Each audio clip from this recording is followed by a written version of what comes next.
চীন থেকে $340 কোটি বাণিজ্যিক ঋণ নবায়ন পেয়েছে পাকিস্তান। দেশটির কেন্দ্রীয় ব্যাংকে থাকা পুরনো অর্থের মেয়াদ বাড়ানোর পাশাপাশি নতুন করে ঋণ পুনর্বিনিয়োগের সিদ্ধান্ত নিয়েছে বেইজিং।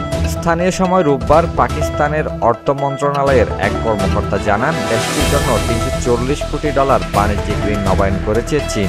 পাশাপাশি পুনর্বিনিয়োগ করা হবে সম্প্রতি শোধ করা আরও $130 কোটি ঋণ। এদিকে পাকিস্তানের অর্থ মন্ত্রণালয় সূত্র জানায়, ইসলামাবাদকে $210 কোটি বেশি ঋণ দিয়েছিল বেইজিং, যা গেল 3 অর্থ বছর ধরে পাকিস্তানের কেন্দ্রীয় ব্যাংকে রিজার্ভে রয়েছে। পাকিস্তানের অর্থ মন্ত্রণালয়ের ওই কর্মকর্তা বলেন, সাম্প্রতিক বাণিজ্যিক ও বহুপাক্ষিক ঋণের সঙ্গে বেইজিংয়ের সহায়তা মিলে পাকিস্তানের বৈদেশিক রিজার্ভের পরিমাণ $1,400 কোটি উন্নীত হতে পারে।